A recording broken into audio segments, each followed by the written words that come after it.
Thank you. I'm much better now. Actually, 2 days back I started science and technology class because I'm still slightly weak and little cough persistent. So I thought I'll start with 1 class a day, and today I'm starting the anthropology. Yeah, there is a lot of weakness. Yeah. Okay. Today I'm starting a new unit. Okay. So anybody for whom today is the first class, you can follow this. Okay, but it may be a little difficult. If you have time, then I will start a new batch also, probably in the month of June. Okay, that is also okay. Or you can continue from today, because today I'm starting a new unit, and you can watch the recorded classes. Anything is okay depending on your time availability. Okay, then thank you so much. I'll take care. Don't worry. Yes, I'm mostly recovered. Still feeling a little weak. That's all. Otherwise, no more symptoms almost. Yeah. So today we are starting theories. Okay, right now I'm proceeding as per the schedule. Okay, let us complete the theories first. Okay, so meanwhile I will think about what to do for the leftover classes, last 10-15 days classes. I may do it as an add-on course, or I may add one hour extra. That we will discuss later. First, let us continue with the schedule for 1 week. Okay, so we are dealing with theories. This is one very important topic. Okay, so the most important in social anthropology, the most important unit in social anthropology. One reason is many questions are coming from this unit. Second reason is like it is kind of it includes everything else, remaining all topics. It includes remaining all topics. So that is how it is very important. Okay, so before starting, a few instructions for all of you. There are many theories. Okay, and theories, and okay, before I start, one more small request. I think you have some Telegram group among your batchmates or your friends. So please message that the class is resumed. Okay, please inform your friends that the class is started again. Okay, so if anybody could not attend this particular class, also message them that immediately if they cannot join, ask them to definitely watch the recorded class today. Okay, because otherwise tomorrow they will not have connectivity. Okay, and the beginning is important. Okay, so if you are joining late, or like if you cannot join immediately, please watch today's class before attending the tomorrow's class. So now theories. We have around 10 theories. I did not count. Okay, we have around economic anthropology. I just remembered. I think last little bit is left over, right? Little bit, last 1 or 2 points we have to discuss. I just remembered. I'll do that. Your question in the question section. Some questions as should I continue here or not? Same question. If this is your first class, you can continue. Okay, so you can continue because I'm starting a new unit today, but you will have to watch all the recorded classes. Or if you have time, you can wait for the new batch. New batch may commence in the month of June first week. You can continue from today's class. You can continue. Today is a new unit. Okay, so there are around 10 theories. In other social anthropology classes also, I told you one point. Okay, that is like whenever you have some 10 theories, it means none of them is a fact. Let us suppose if you feel some theory is wrong, okay, then don't get confused. It may be really wrong. That is the reason why we have other theories. Okay, I hope you are following what I said. So if you feel, say, let us suppose I discuss classical evolutionism. You feel that classical evolutionism is wrong, okay, but in the theory it is said like that. So don't get confused. Why they are saying like this? It is illogical. It appears to be meaningless to me. It's okay. It can be meaningless. That is the reason why we have 10 theories. So theories are not facts. They are just opinions, views of certain thinkers. Okay. Then second point. Important reason carefully. Second point. Among all these 10 theories, some theories can be similar. Okay, some theories can be similar. Some theories can be opposite, contradict each other. Did you understand? Okay, so then definitely, if this is right, that should be wrong. If that is right, this should be wrong. Okay, so we should not think in terms of right and wrong at all. Okay, so some theories are opposite to each other. They contradict each other. Some theories are irrelevant. They both are not related to each other at all. Some theories are irrelevant totally. Okay, so any combination is possible. I repeat, some theories are similar. Some theories contradict each other. Some theories are irrelevant to each other. No relation. Okay, is it stuck? Okay, so that is one point. And then second point, after the entire thing, if you feel little confused, it's okay. That is not because you did not understand properly, because these are multiple opinions. Okay, by nature the topic the topic is confusing. So if you are confused at the end, don't think that you did not understand completely. Okay, so these are multiple opinions, multiple assumptions. They all appear to be contradicting each other, confusing. It's okay. That's quite natural. Okay, now let us move on with the topic. We have many theories. Okay, so if you want, you can make some running notes for a few minutes. Okay, especially if I teach anything on the blank slide, you can write a few points. Okay, then first theory is classical evolutionism. Classical evolutionism. Okay, now I will just tell you one liner about all the theories. Okay, in one line, each theory what it is. Then we will go into the theories one by one. Okay, first theory we will be discussing is classical evolutionism. Okay, what does it mean? See, we have so many cultural elements in each culture. We have so many cultural elements. Say, for example, the dress or food habits, or the way the marriage ceremony is conducted, marriage rituals, death rituals, food habits, dressing habits, language, architecture. All these are festivals. Okay, all these are the cultural traits. Okay, and one more small request. Please revise culture chapter once. Unit 2, culture chapter once. Very, very important. Okay, otherwise you cannot completely understand this. So please revise culture chapter once. Those who did not attend culture chapter, okay, those who have joined today, after this class, please watch culture chapter once. Unit 2, culture chapter. You can go through the schedule, so you will get to know where it is. Please watch that. So, classical evolutionism says that the culture of each society is evolved there itself. Do you understand? Means Indian culture evolved in India, American culture evolved in America, Egyptian culture evolved in Egypt. Okay, European culture evolved in Europe, Chinese culture evolved in China. That is what is classical evolutionism. The culture traits of a particular society were evolved there itself. Okay. For example, our language evolved in our own place. Our food habits, they're all evolved in our own place. We only created them. We only formed them. We did not copy from any other place. Okay. So, if this is correct, all of you answer this question. Is westernization correct according to the classical evolutionism or not? According to classical evolutionism, westernization is not correct. Very good. Okay. Reason is, what is westernization? We are taking the cultural elements from other culture. It is diffusion. It is diffusion, right? So that is classical evolutionism. Clear? The next theory is diffusionism. Diffusionism, quite opposite. Okay. Thank you, Pallav Singh. I've seen your message. Thank you so much for the concern. Then now diffusionism. Now tell me, according to diffusionism, is westernization correct? Is westernization correct? Yes. So do you agree classical evolutionism and diffusionism are two opposite theories? They contradict each other. So just don't think about whether it is correct or wrong. Okay, that question itself should not arise. Take them as opinions. All of them can be wrong, all of them can be correct. There can be multiple realities. I'll tell you one small example. For a person who sees a flight in an airport, he will see the flight to be a huge vehicle, right? But when you stand on the land and when you see the flight in the sky, then the flight appears to be very small. Both are reality only. Okay, that is that person's reality. This is this person's reality. It depends on what we see, how we see the things. So just don't question yourself whether it is right or wrong. Just see them as their opinions. Okay. So diffusionism, classical evolutionism are opposite theories. Can I say diffusionism is nothing but copy? In a casual sense, I will be using this word copy. For example, westernization means what? We are copying the Western culture, right? We are imitating their dress code. We are imitating their food habits. We are imitating their language. So diffusionism is nothing but copy. The culture elements getting diffused from one culture to the other culture. Okay. In that case, usually the diffusion happens from more civilized societies to less civilized societies. Agreed? We copy their dress habits because they are more convenient. A jeans is more convenient than a sari. Okay? Or when compared to a dhoti, that's the reason why we use it. So it means the diffusion usually happens from a higher civilized society to a lesser civilized society. Okay? So that is diffusionism. Then there is another theory, historical particularism. Historical particularism. And at the end of this discussion, you have a task. I'll tell you the concept, you have to name the theory. Okay? So, okay, for Atish, dhoti is more convenient. Okay, let him name that. But for the others, I believe it is not. Okay? Yes. So now let us see the next one, historical particularism. This is a kind of compromise between the two. Let us suppose two people are opposing each other and somebody came in between and settled the dispute. Okay. So historical particularism, Franz Boas. Okay. What he said is, what we have to do is, do you remember culture traits? Few culture traits will form a culture complex. Few culture complexes will form a culture pattern. A few culture patterns will form a culture. Do you remember this? This is a culture element. This is a culture complex. This is a culture pattern, culture complex, culture element. Together, this is the culture, right? Okay. So what historical particularism says is simple. The meaning is there in the theory itself. Take one particular trait. Did you understand? Historical particularism. Break the word. Take one particular trait. Okay. Study its history. Study its history. History of that trait. Do you understand? The one which I have shaded. This is our VIP. Means we are not considering the whole culture. Just take one particular trait at a time. Do you understand the point? It is my first class also, Abhishek. No problem. You can follow. Okay. So here we are not considering the whole culture at a time. We are taking a particular culture trait. Do you understand? Then we study the history of this particular culture trait. Therefore called historical particularism. Understood the concept? Then when you study, as one of the students here is messaging, okay, do you agree that some of the elements we have copied from the Western societies? Did we copy some elements from Western societies? And there are a few original elements also, do you agree? Some elements that originated in India itself. Okay, so it means evolution, diffusion, both happens. Agreed? Evolution, diffusion, both happens, right? So let us suppose maybe this particular element, okay, this particular element is diffused. This particular element is evolved. Possible? One element is diffused, one element is evolved. So don't consider the whole culture at a time. Take particular culture trait and study its history to know whether it is evolved or diffused. Okay, what happened to it? That approach is called as historical particularism. Okay, is it in between the classical evolutionism and diffusionism? Yes. Fine. We completed 3 theories.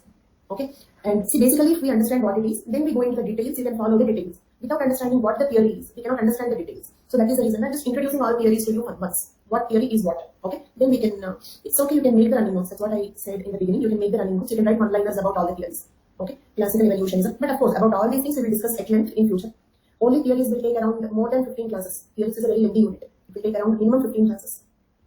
That will be proceed fast, or may take even more also.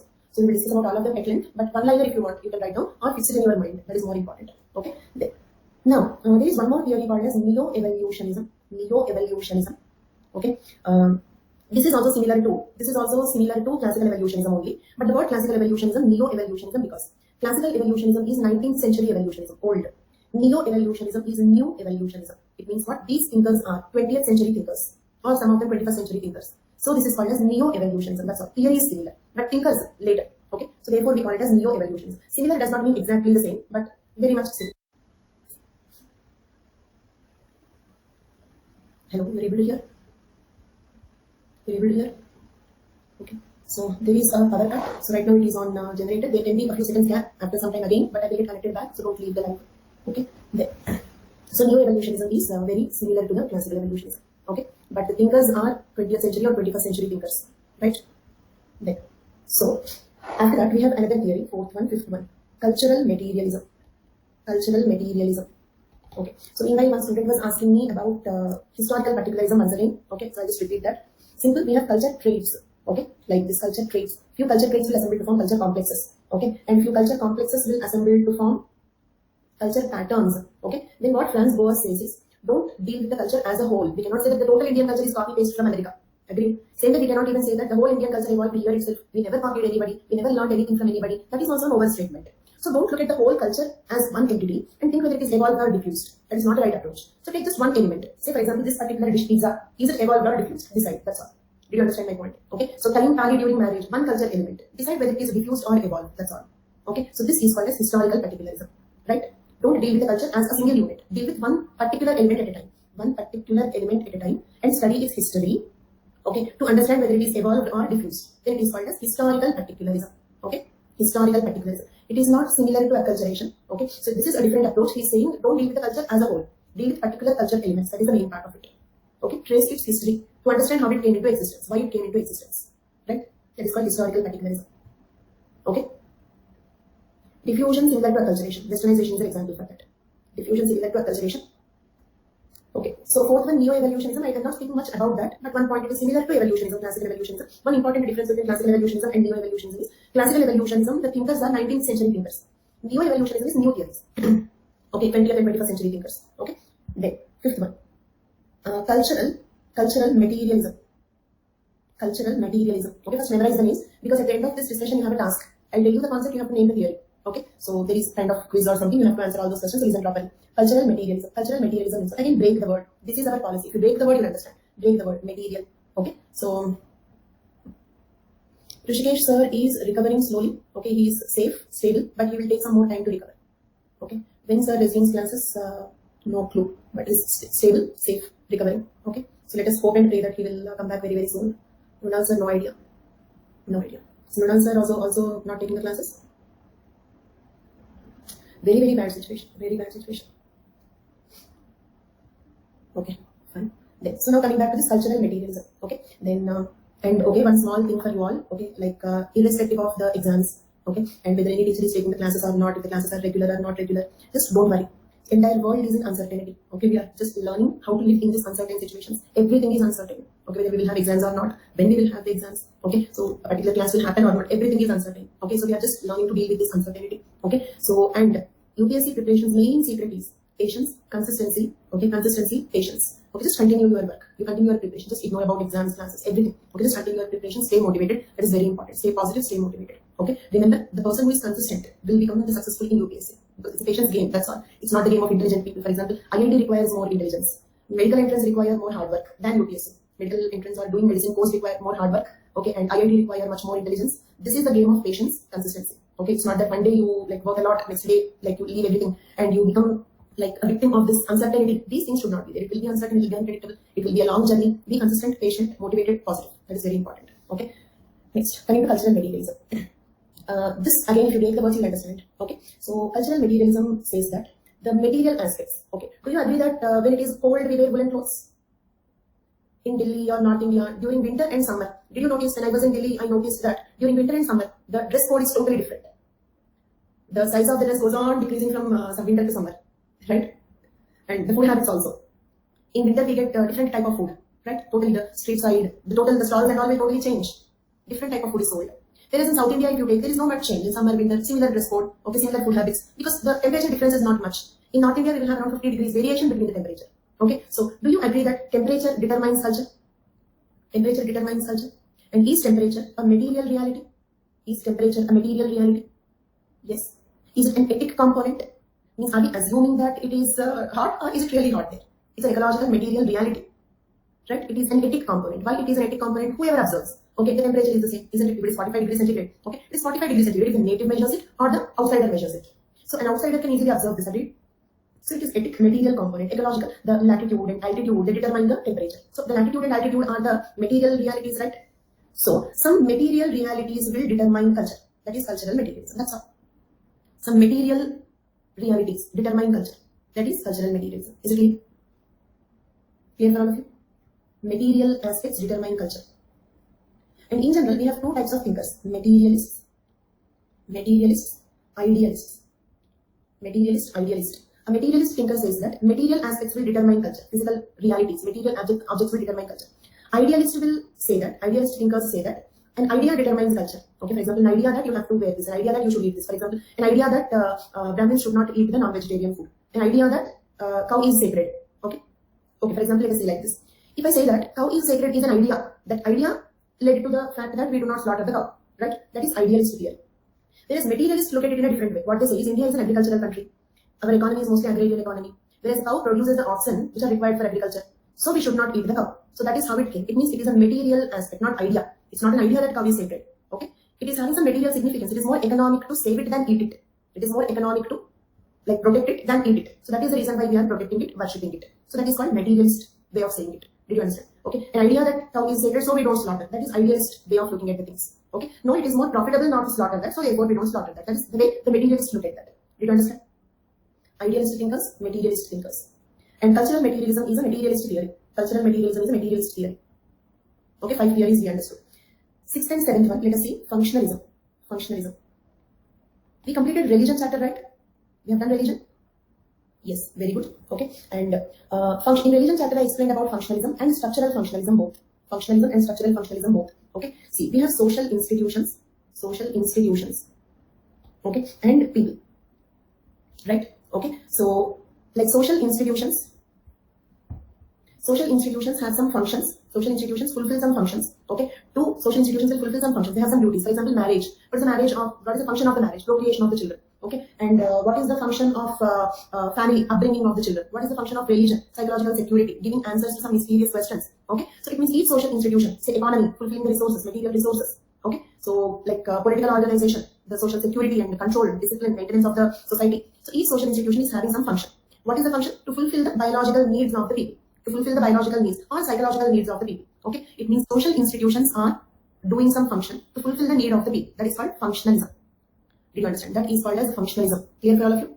Whereas people are working to maintain the social institutions. That is called structural functionalism.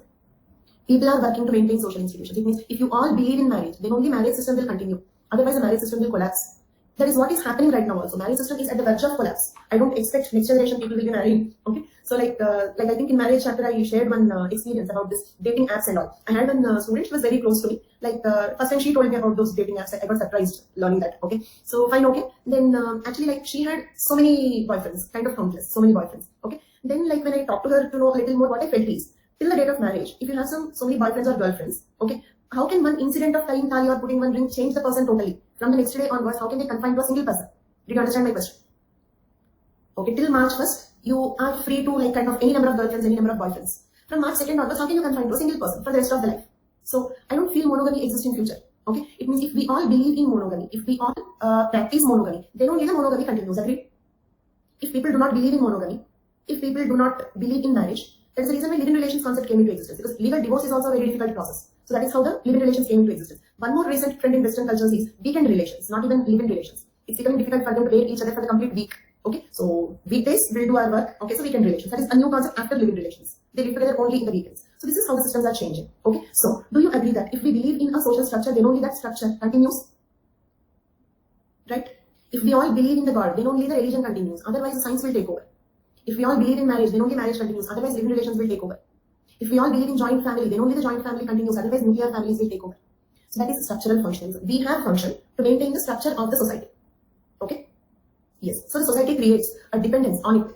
Okay? The society creates a dependence on it. Religion creates a sense of dependence in itself. Because if we depend on religion, then only it will continue. Okay? So structural functionalism and functionalism clear. Functionalism, Malinowski, structural functionalism, Radcliffe Brown. Malinowski, Radcliffe Brown. Then. So as of now, we have seen some 6 or 7 theories. 6 or 7 theories. Then next theory we are discussing is structuralism. The next theory we are discussing is structuralism. Pen is not writing, I'm sorry, 1 second. So okay, let us do this. As of now, let us check how much you have understood. When we say culture just evolved independently in each society, name the theory. Classical evolutionism. Then material aspects determine culture. What is that theory? Material aspects determine culture. Cultural materialism. Don't deal with the culture as a single unit.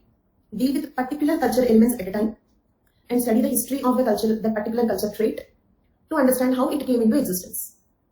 Particular culture trait, study its history to understand how it came into existence. Historical particularism, very good. Okay. Then social institutions have some functions to fulfill the needs of the humans. They can be biological or psychological. That is functionalism. We also call it as biocultural functionalism or psychological functionalism. Biocultural functionalism or psychological functionalism. Okay. Then people are having some functions. People are working to maintain the social structure. People are working to maintain the social structure. Structural functionalism. Okay. Then after structural functionalism, now let us see one more theory, that is culture and personality. Culture and personality. Culture and personality school. Very simple theory. Okay. Culture determines personality. Meaning is there in the name itself. Culture determines personality. Other name of functionalism is, I'll tell you one second. So culture and personality means culture determines personality. And according to those thinkers, if you remember the name Ruth Benedict, Margaret Mead, okay, all those are culture and personality school thinkers. I'll come to that. I'll come to the structuralism. Okay. So did you understand what is culture and personality? Culture determines the personality. So according to them, it may not be correct, but according to them, all people of a given culture will have same personality. And all Russians will have one type of personality. All Japanese will have one personality. Not physical personality, psychological personality. The way we behave, the way we think. Okay. All Indians will have one personality. There is another concept called, in this only, in this theory, there is one concept called national character. It was a previous question also. National character means what? One entire nation will have one character. All Japanese think alike. All Chinese think alike. All Indians think alike. Why? Because culture determines personality. That society will have the same culture. So in that society, all the people will have same personality. This is culture and personality school. Clear? Structuralism I did not deal, Chandini. I'm going to explain. So don't worry. So culture and personality school is clear. There is one more theory. Symbolic, interpretive theories. Symbolic interpretive theories. Okay. What they say is, this is something in between the materialist theory and idealist theory. Okay. It is neither materialist theory nor idealist theory. In between. Let me explain how. What they say is, in every culture, there will be some symbols. In every culture, there will be some symbols. Okay. So you have to interpret, interpret general English meanings. Okay. You have to interpret the meaning of the symbols so that you can understand culture. Our target is not to understand the symbol. Our target is to understand culture. But how to understand culture? By observing the symbols. Okay. I'll tell you one small example. Did you notice that after marriage, women wear some marriage symbols? That can be different in different cultures. In North India, they wear sindoor here. In South India, they wear tali or finger rings, toe rings or finger rings in Western culture. Okay.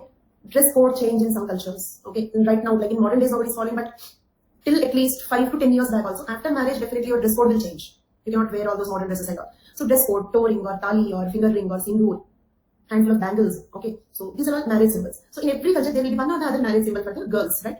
Did you notice in any of these cultures, the husband wearing tali, husband wearing toe ring, husband putting sindoor? Sounds so funny, right? Now think, why does it sound funny? Why does it sound funny? Means we never observed it. We can't even imagine a husband wearing tali and all, right? But for women, it is very common, almost in every culture. What does it mean? Did you ever think why only women should wear the marriage symbols? Men wear rings, but that's not kind of a rule that after marriage you have to definitely wear. If you don't wear, what kind of a man he is, he's not wearing. It's not like that, right? Okay. So, point is, patriarchy. It means, the point is, you have to know whether the girl is married or not. If she is married, it means you cannot try for her. That is the meaning of marriage symbols. Do you understand? Means the husband is having complete rights on the wife. She is considered his property. So other men should not even think about her. Like the boys may comment with the girls, but once they know that she's a married woman, they start respecting. Mostly. Right? So this is because they think that she's the property of another man. She's the property of another man. But why men need not wear the marriage symbols? Because he's not the property of the wife. He can still try the other girls. It's difficult to know whether a man is married or not. Isn't it? So, can you understand that it is a patriarchy through marriage symbols? Can you understand that it is a patriarchy through marriage symbols? Till now, maybe this discussion might have appeared to you like a lighter conversation. True. But in fact, what we have done is interpreting the symbols. Isn't it? We were interpreting the symbols. We were not joking. We were interpreting the symbols. By interpreting the symbols, what we were trying to do? To understand the culture. So culture is neither in the mind of the people, nor in the material aspects. It is in the symbols. That is symbolic interpretive theories. We have to interpret the symbols of a culture to understand that culture. So is symbolic interpretive theories clear? But of course, what I'm now telling is not the totality of it. It cannot be. As I told you, this unit will take 15 to 20 classes. It's not so simple that in one line I can explain everything about that theory. But I'm just giving you what is what. So it's not complete. There are many things. It's kind of, I did not explain what is the difference between symbolic theory and interpretive theory. There are two theories in this. Symbolic theory, interpretive theory. I just roughly said what it is. Okay? Fine. Then next theory we have is structuralism. Okay. Looking at the word similarity, you may think that this is similar to structural functionalism, right? Sounds similar to structural functionalism, but no connection at all. Just no connection at all. Totally different. Neither opposite nor similar. Totally different. This theory speaks about totally different things. Okay. So now let me explain what is this. Okay. Did you have statistics in any of your education level, 10 class, plus 2, or some little bit of statistics, 12th class, somewhere? Okay. So in statistics, we have structured data, unstructured data. Right? Structured data, unstructured data. Unstructured data means what? Say, for example, say in some engineering terminology, some machines. Okay, some machines, right? Structured data means what? You're classifying them based on some property. Okay? So based on some property, you're classifying them. Or if you take humans, some humans, unstructured data. Okay? Dark skin, British skin, pale skin, humans, structured data. Right? So, structured data means what? Classified data. Agreed? The data which is segregated, classified in categories, categorized. Same way, this is related to that structure, not social structure. Structural functionalism is speaking about social structure. This has nothing to do with social structure. This is no way related to structural functionalism. It's totally different. It speaks about mental structures. It speaks about mental structures. This is a perfectly idealist theory. This is a perfectly idealist theory. Okay? Levi-Strauss, structuralism. Okay? Speaks about mental structures. It is an idealist theory. What do you mean by mental structure? In this theory itself, we also use one word, binary opposites. Binary opposites. We discussed about this in marriage. Okay, when you see the girls, a group of girls, unstructured data, isn't it? Then your brain will structure it into marriable, unmarriable. Agreed? Okay, who is making this categorization? Our brain is making this categorization. Why this is binary two opposites, variable, unvariable. So human mind will structure the random data around us. Okay, our mind will structure the random data around us. So many events, your brain will categorize them into good and bad, ethical, unethical. Okay, wives, sisters only, I rename them as variable, unvariable, sacred, profane, right? This is structuralism. Not getting structuralism. Okay, I'll explain once again, simple. Okay, in statistics, we have unstructured data. Unstructured data means random data, which is not categorized, which is not divided into categories. Structured data means what? You have some 100 people, okay, you are classifying them into, say, 4 feet people, all in this category, 5 feet people in another category, 6 feet people in one more category. This is structured data. Okay, so structuralism deals about mental structures. Means a structure means who is doing this categorization, who is dividing the data into categories. Our mind, brain. Our brain is dividing the data into categories. So we are using the word mental structures. For example, if you see, so say for example, the one who did not understand theory. If I show any girl, will you marry? Any girl will you marry? No, because your mind is categorizing the girls into these are marriable because she's like my friend, she's like my sister. Okay. Say for example, like an uncle, okay, may refuse marrying his niece, saying that no, sorry, I treated her like my daughter, I cannot marry her, right? Or when your parents propose that you have to marry your cross cousin, but since childhood your panel cousins, cross cousins, all of you together played, so you all treat each other alike. So all of a sudden marrying your cross cousin, you may feel like no, I cannot treat her as my wife, sorry, right? So this is what is your brain is structuring the data into marriable, unmarriable, or good, bad, sacred, profane, pure, impure. Okay, so eatable, not eatable. For example, a Brahmin, if you give some chicken or any of meat products, then their mind will categorize it as so it's not eatable. Okay, I should not eat this. Or if you give some palak or something, that's eatable. So their brain is categorizing the things into eatable, not eatable. Is it clear? So this is what is structuralism. Our mind is structuring it. Why this is an idealist theory? Because this speaks about the structures which are there in the mind, not in the reality, not in the material things. Okay. So is structuralism clear? Then there is another theory called cognitive theory. Cognitive theory. Cognitive theory is also a perfectly idealist theory. This is also, according to it, culture is in the mind. Yes, culture is in the mind. If not the culture as such, okay. So, okay, we have to study the culture by observing the thought process of the people at least. How to understand the culture? By observing the thought process of the people. Okay. There is in symbolic interpretive anthropology, they say that we have to observe the symbols. In cultural materialism, they say that we have to observe the material aspects. Okay. I don't know how much carefully you heard these three statements, so I'll just ask you 3 questions. In cultural materialism, how to study culture? According to cultural materialism, how to understand culture? What we should observe? Material aspects. Very good. According to structuralism, how to study culture? What should we observe? The thought process, the mental categorization, how the brains are categorizing. So what they are considering as good, what is bad according to them, what is pure according to them, what is impure according to them, who is marriable according to them, who is not marriable according to them. Right? Very good. In symbolic interpretive theories, according to that theory, how to understand culture? By observing the symbols. Okay? Neither the thought process, not the material aspects like ecology and all. Symbols. Okay, fine. Then cognitive theory. This is difficult to tell you in a single line, but very similar to structuralism. Very similar to structuralism. Himesh is asking, these theories aim is how to understand culture? Of course, yes. Okay, so the target of all these theories. You able to hear? Hello everybody, you able to hear?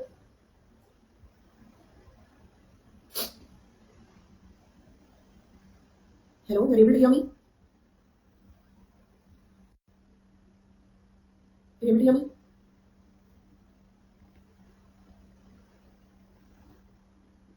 Hello all, you're able to hear me?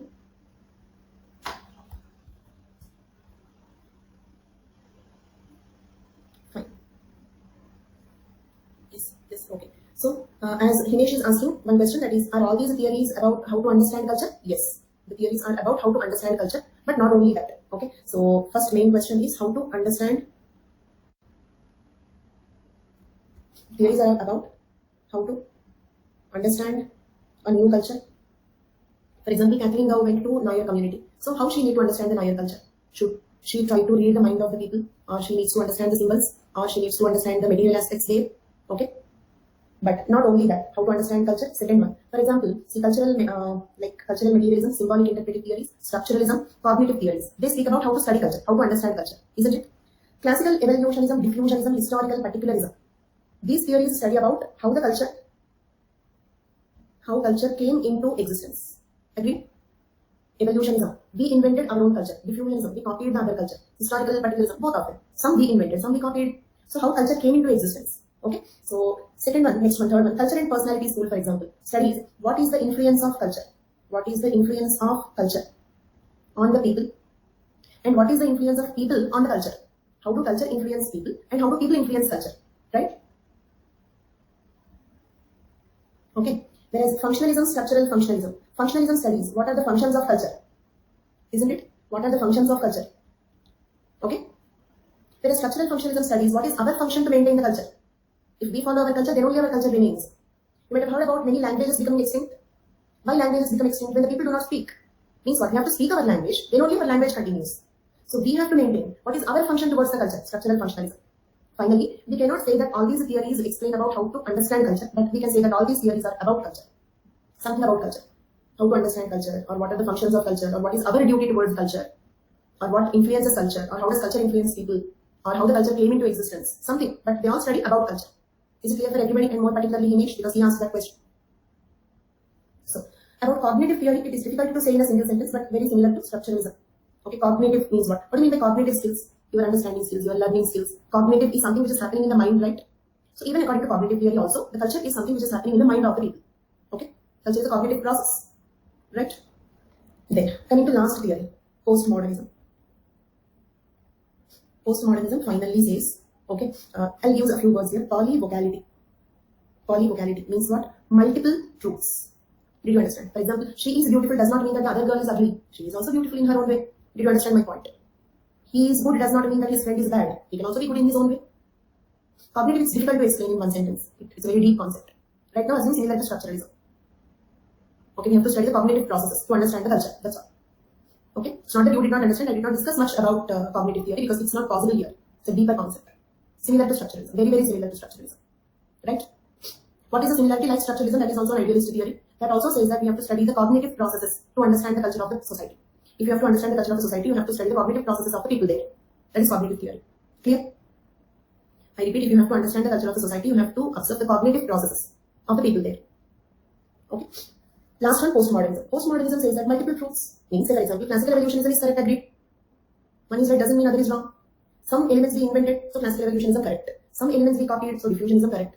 Social institutions are fulfilling our needs, so functionalism correct. We are also working to maintain the social structure, so structural functionalism is also correct.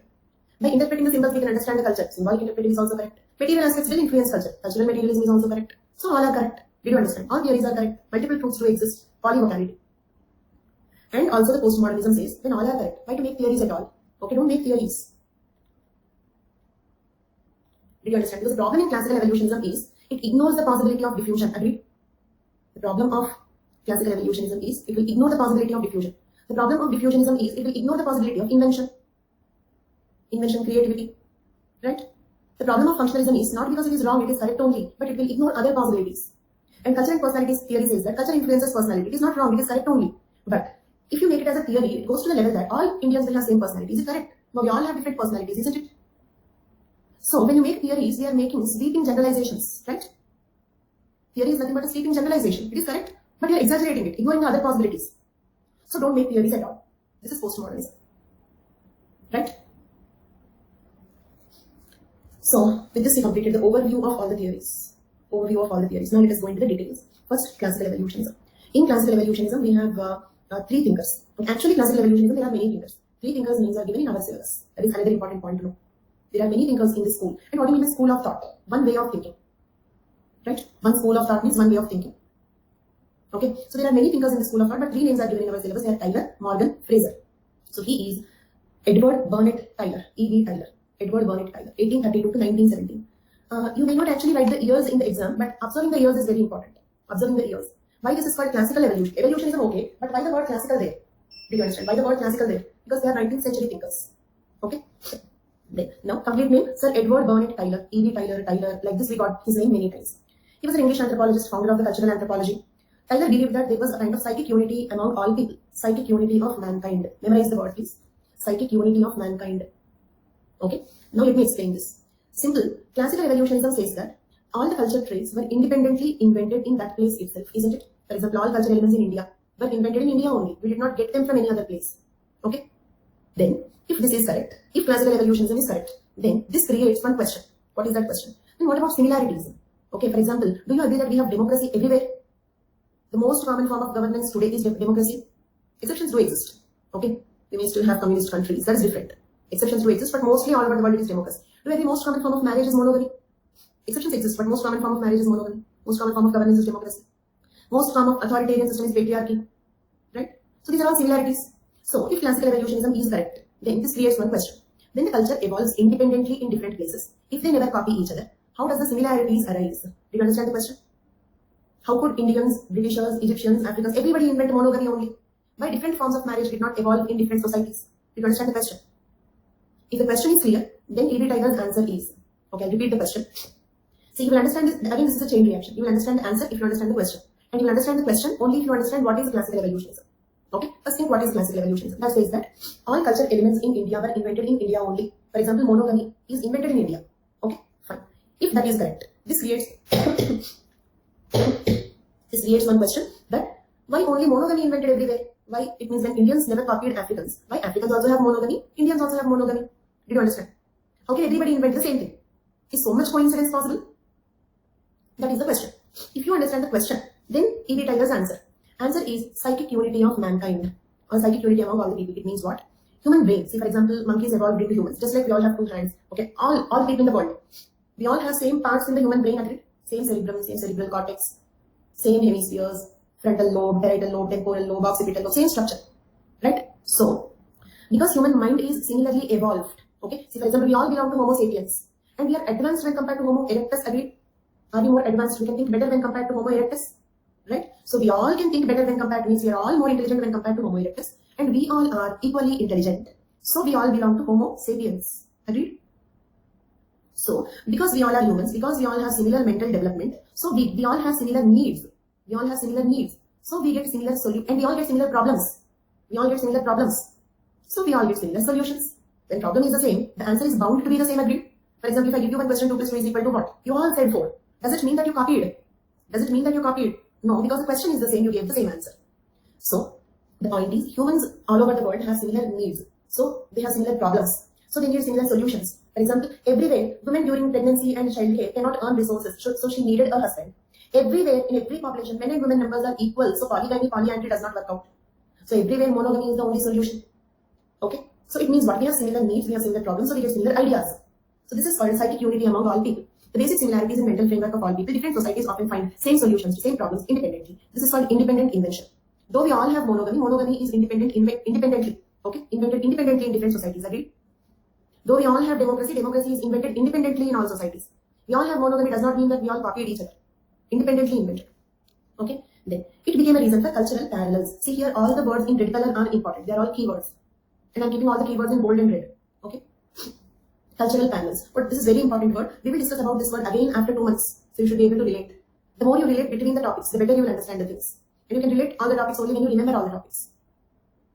Okay. So cultural parallels. Cultural parallels means what? See, Americans have it, we also have it. That is a cultural parallel. Understood? Can you say monogamy is a cultural parallel? So any culture elements or a culture which is present similar in two societies. Okay, parallelly, independently evolved. All have concept of God. All these are cultural parallels. So it became the reason. What does this it means? Psychic unity. Psychic unity became the reason for cultural parallels. Right? Cultural parallels are nothing but cultural similarities. Example, invention of zero in India, Babylonian and Mayan cultures simultaneously. Zero was invented in these three cultures simultaneously. How all of them could invent zero independently? Because all of them have similar mental development. Okay? Then, the direction of evolution is always from simple to complex. Similarity to dissimilarity means what? If you observe, okay, let us observe a group of Sentinels and a group of people who are living in Delhi, okay, who are more similar to each other.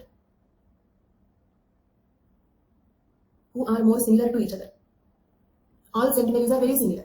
But whereas all the people living in Delhi are not similar. Their dress habits are different, their food habits are different, their jobs are different. Okay, so they are so different. It means the more advanced a society, the more different the people become from each other. Is it your observation? Does your observation match with this? So the primitive society, people are all alike. In economic anthropology also we have seen the same thing. In a primitive society, all people will do the same occupation, system-oriented economy. Whereas in advanced societies, it is actor-oriented economy. Isn't it? Actor-oriented economy means what? The actor will decide what he need to do. It's not the system deciding what we need to do. We decide our occupation. Formal economy. Right? When we decide our occupation, we all having different occupations. We all will have different occupations. When the system decides occupation, all the people will do the same occupation. So all Sentinels are hunting and gathering. Right? So culture always evolves from similarity to dissimilarity. Indefinite to definite. Indefinite to definite means what? For example, in primitive societies. Okay, in religion chapter, do you remember we spoke about shaman? Do you remember the word shaman? Shaman is a doctor, shaman is a political leader, shaman is a religious head. Right? So indefinite, agreed? But in the present situation, doctor is different. Okay, priest is different. Political leader is different. Again, in the doctors also, multiple specializations have come. So everything we do today is very definite. So societies do evolve from indefinite to definite. Clear? From homogeneity to heterogeneity. This is same as similarity to dissimilarity. So can I proceed? The direction of evolution is from simple to complex, similarity to dissimilarity, indefinite to definite, homogeneity to heterogeneity. Then, all societies need not be at the same stage of cultural evolution at a given point of time. Let me explain this. Okay, draw this one. Draw this one. We have one line of evolution, that is savagery, barbarism, civilization. Okay, savagery, barbarism, civilization. Okay. Generalized to specialized also mean the same. In general, he is everything. He'll be everything. Okay, but in advanced society, everybody is specialized. So savagery, barbarism, civilization. Is it clear? Savagery is correlated to hunting and gathering. Barbarism is correlated to pastoralism. Civilization is the scientific type. Okay? Clear till now? So according to classical evolutionism, this is the order in which the societies evolve. All societies in the beginning were at the level of savagery. Then they evolved to barbarism. Then they evolved to civilization. This is the order of evolution according to classical evolutionism. Clear for all of you? So, but one point. Say every society will evolve from savagery to barbarism to civilization. Okay, draw this one. But all societies need not be in the same level of evolution at a given point of time. All societies need not be at the same level of evolution at a given point of time. So presently, we are at the level of civilization, agreed? So, today there are many contemporary societies which are still at the level of pastoralism. So, some other society is presently at the level of barbarism. Later they may proceed to civilization. Next, after a few more years, they may proceed to civilization. Okay? So, you have to draw like this: savagery, barbarism, civilization. Then some other societies are like this. Some societies are like this also. For example, presently Sentinels. Sentinels is a contemporary society for us. That is not history. They are presently living. Presently we are at the level of civilization. They are still at the level of savagery. Right? So, this is the meaning of this statement. All societies need not be at the same stage of cultural evolution at a given point of time. After this sentence, you have to draw like this. Did you understand? Clear for all of you? No. TYLOR also noted that some societies can be exceptions from the evolutionary scheme. Culture traits may spread from one society to another society by simple diffusion. Here, another important point I have to tell you. In the classical evolutionism, some people are very rigid. They say that it's only evolution, zero diffusion. Diffusion is impossible. But some people are flexible. They say that it is mostly evolution, but occasionally diffusion is also possible. Clear? This is very important. I am going to connect this point to something else in our future classes. So, like that, TYLOR is a flexible evolutionist. Why? Because he is saying that sometimes simple diffusion is possible. He is not totally denying diffusion. So is Tyler a very rigid evolutionist or flexible evolutionist? Is he extreme evolutionist or flexible evolutionist? He's not an extreme evolutionist. It's flexible, right? According to Tyler, the material culture has developed from Stone Age to Bronze Age and finally to Iron Age. Okay, and do one thing, draw like this. See, such diagrams are very important. Diagrams does not mean any beautiful diagrams. We have to tables, flowcharts and all. See. Okay, culture. Here you can say material culture. Material culture. Okay, means what the eidos aspect of the culture. This is ethos aspect, this is eidos aspect. Okay.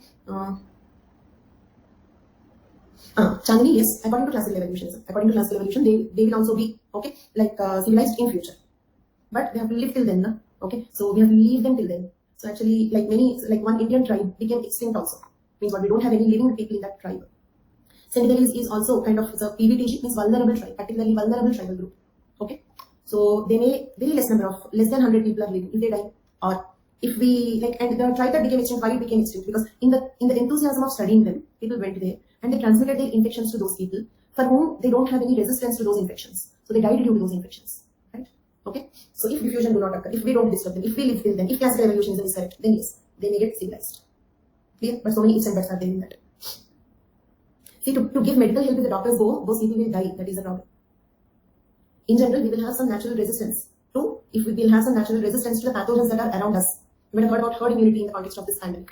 Okay, so we are immune to so many diseases because we were previously exposed to them. But the Senegalese people are not exposed to any infections, any of our infections. They may have their own infections. Did you understand? They may have their own viruses, their own pathogens, but they are not resistant to the infections that are prevalent here or that are prevalent in America. A very advanced American doctor will go there. What happens? Simply he will transmit his disease to them. They will die. Okay. Next. So here what we have to do is like evolution of culture. Okay. Evolution of material culture. Evolution of material culture. Savagery, barbarism, civilization correlated with Stone Age, Bronze Age, Iron Age. Okay. Yes. So is it clear? According to E.B. Tyler, culture, this is the order of events in which the culture evolves. And according to the same E.B. Tyler, this is how the material culture evolved. This is how the culture evolved. This is how the material culture evolved. And you have to draw such flowcharts. And hope you are drawing all the flowcharts, this one and this one. Then he proposed that civilized people are happier than uncivilized. Happy, probably what he meant is more comfortable, like that. Not kind of probably psychologically happy, that nobody can determine. We don't know what gives us the happiness. Right? But definitely they are more comfortable. Evolution of culture. This is evolution of material culture. Write it down, all of you. In general, the culture evolved in this order: savagery, barbarism, civilization. And the material culture evolves in this order of events: Stone Age, then Bronze Age, then Iron Age. Okay. Then he proposed that civilized people are happier than uncivilized people. Okay. Then Tyler formulated a definition of culture. How did he define culture? Culture or civilization. Observe this. You have to observe every word in the definition. Means he is not differentiating between culture and civilization. And that is evident from this also. Civilization is the next stage of evolution. That's all. According to E.B. Tyler, civilization is not different from culture. Agreed? Okay. So that is evident from here also. Culture or civilization is that complex whole. Agreed? Culture is not one thing. It's a whole. Many culture traits in that. That complex whole, which includes knowledge, belief, art, morals, law, custom, and any other capabilities and habits. Our capabilities and habits acquired by man as a member of a society. Means what? For example, if I have one capability as an individual, then that is not called a culture. If I have a capability as a member of the society, it means what? Some capability which is common for all of us. That is called as culture. Did you understand? Or if I have a unique habit, that is not culture. If I have a habit which is common for all of us, that is culture. So any such capabilities, habits acquired by man as a member of the society, that is called culture. Clear for all of you? This is how Tyler defined culture. You can use this definition for culture also. Okay, if you have to write about culture, then also you can use this definition. Then, according to Tyler, religion had its origin in primitive man's belief that non-physical substances like soul inhabited the physical and inanimate objects like stones, trees, etc. Do you remember animism theory, religion chapter? Religion chapter, evolutionary approach. In that animism, there we spoke about E.B. Tyler. According to E.B. Tyler, animism is the first form of religion. Do you remember that? So, according to him, religion originated with the primitive man's belief that some inanimate object, okay, like stones and all, they will have some animate object. Animate means what? Soul is like a vapor. He described the soul like a vapor. In our modern day ghost movies also, the soul is picturized as a vapor. Right? Like a shadow, like a vapor. Okay? So if there is a soul, like if you do like this, your hand passes through the soul. Okay? So that is how we picturize. The same way Tyler described this one. Animate soul. So soul is an animate thing. Agreed? Animate means what? Something that moves. It's like a vapor. So some animate thing like soul is inhabiting the inanimate objects like stones, trees and all. Why do we worship the God's idol? Because we feel God's soul is there in that. That stone is not important. The same stone, if it is not in the form of the God, we use it for the other purposes, right? Next, animism is a belief in soul or spirit. He also defined soul as, look at here, how he defined the soul. Thin, unsubstantial, means what? It's not a substance, isn't it? As I said, your hand passes through the soul. It's not a substance. Unsubstantial, human image, isn't it? It is in human shape only. Thin, unsubstantial, human image. In its nature, a sort of vapor, film, or shadow. Okay, did you notice? This is how he defined soul. Or one more definition, the non-physical, trans-empirical. What do you mean by empirical? Empirical means something that can be demonstrated experimentally, right? But can we experimentally demonstrate the soul? For example, if you want me to show the soul, can I show the soul behind my child? There is nothing there, right?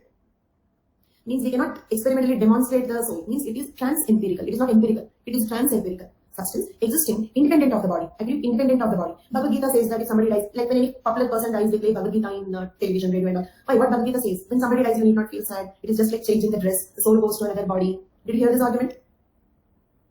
But of course, very, very difficult to feel like that. So it means soul is independent of the body. If this body dies, no problem for the soul. His relatives may have problem, but no problem for the soul. Soul goes to another body. Right? So this is how, yes, change the dress. Feel fresh. How he equated culture and civilization. This is how he equated culture and civilization. When the most advanced form of culture is civilization. That's all. According to E.B. Tyler, the most advanced form of culture is civilization. Okay? Then, so this belief in soul was confirmed by dream experience. For example, somebody died, but like the dead person was speaking to him in the dream. Today we know how do we get the dreams. We know that it is a continuation of our thought process and all that. But the primitive people did not know about this conscious brain, subconscious mind, in the subconscious mind continuity of the thoughts. Okay? Not only Hollywood, all good copied his thought only. Okay? So that is how like dream experience supported this animism concept. And Tyler believed, he not only defined the word soul, he also said that there are two types of souls, body soul, free soul. There are two types of souls. That is body soul and free soul, right? Body soul leaves the body after the death, whereas free soul continues to wander around and looks after the kith and kin, punishes for wrongdoing, rewards for the good deeds, etc. Is it clear? He believed in soul, he defined the soul, he classified the types of souls. Kith and kin means relatives, that's a common usage word. There is no specific meaning for it. Kin, there is a specific meaning, there is a group of relatives. Kith is kind of just saying common usage word. We cannot say he watched Indian movies because 19th century movies were not there. No movies there. Right? Then, so two types of souls, body soul, free soul. Free soul keeps wandering around the relatives, his children, his wife and all. Okay, so if you do anything wrong, they will punish, the soul will punish. If you do something right, the soul will reward. Then, this gave the idea of multiple souls. Is it clear? And look at this. This one you can just write as a flowchart like this. Okay, just observe how to convert any sentence into a flowchart. Okay, soul, body soul, free soul. Okay, this gave rise to the idea that multiple souls became multiple gods. Multiple souls became multiple gods. Okay. Then multiple gods means polytheism. Okay. Then what happened is hierarchy among gods. Okay. Supreme God, assistant God, like that. Okay. For example, in Hinduism, Brahma, the ultimate creator. Okay. Then you have Vishnu, Maheshwara. So different gods of different levels. All gods are not equally important. So do you agree that in Hinduism there is a hierarchy among the gods? Okay. Then once there is a hierarchy, that gave rise to Supreme God, the concept of Supreme God. The concept of Supreme God became the concept of only God, only one God. That became monotheism. So this is how you can write in the form of a flowchart. Soul, two types. I repeat, note it down. Soul, two types, body soul, free soul. That gave rise to the idea that multiple souls do exist. It's not a single soul, multiple souls do exist because everybody will have a body, soul and a free soul. Right? So multiple souls do exist. And you know we have ancestor worship. We may worship the soul of an ancestor. So then there will be many ancestors.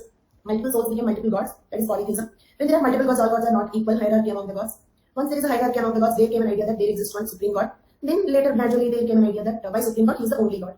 Other gods do not exist. Monotheism. So according to E.B. Tyler, animism is the first form of religion. Monotheism is the most advanced form of religion. Clear? The same flowchart in the form of sentence, it is like this. Okay? Flowchart means what? Any simple sentence also you should be able to convert it into a flowchart. Okay? Next. Actually, this savagery, barbarism, civilization concept was not proposed by E.B. Tyler. That was actually proposed by another evolutionist called Montesquieu. But he is not given in our syllabus. We don't have his name in our syllabus, so we will not be discussing much about him. But that order, savagery, barbarism, civilization was given by Montesquieu. Okay, remember that. Montesquieu proposed an evolutionary scheme consisting of three stages: hunting or savagery, herding or barbarism, and civilization. This division became very popular among the 19th century theorists, which figures like Tyler and Morgan adopting this scheme. So who gave this scheme? Montesquieu. Tyler and Morgan just followed this. Clear till now? Any doubts till now? Okay, fine. Tyler correlates the three levels of social evolution, two types of religion. Okay, animism, savages practice animism. This one also, look at here. This sentence can be drawn like a flowchart. Okay, look at here.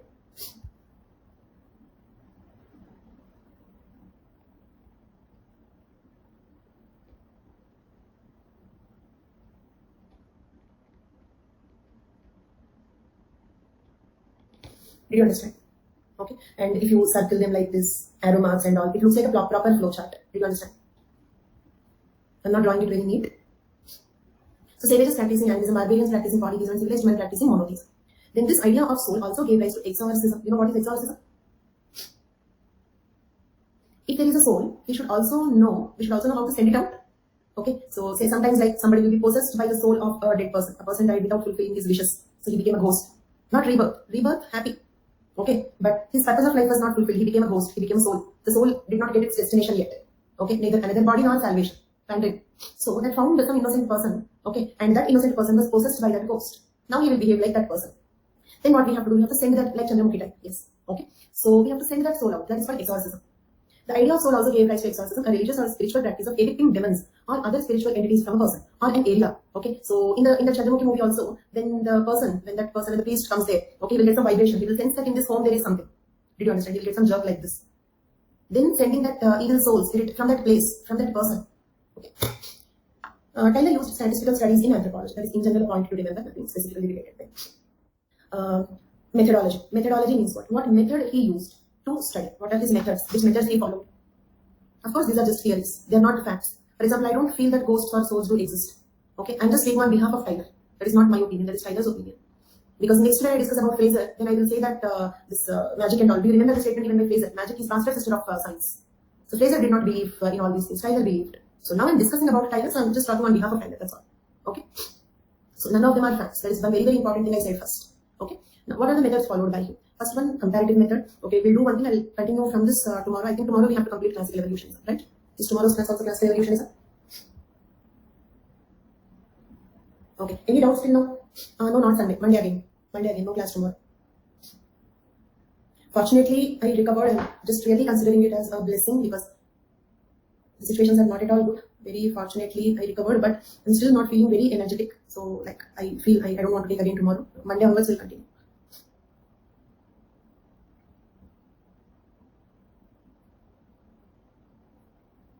Thank you so much, Anjali. Thank you so much. Probably because of your prayers only. It's really a blessing these days when we are hearing the stories outside. I'm not so very young also. So, it's really just a blessing. Okay, fine. That's all for today. New batch, anthropology are speaking. Anthropology new batch date is not finalized. Let us see. There is no urgency. Let us see what happens to the prelims and then I'll decide. Probably in the month of June. Yeah, okay. That's all for today. Thank you. Thank you all so much. And inform your other friends and message them that attend today's recorded class before tomorrow's class. Thank you. Bye-bye.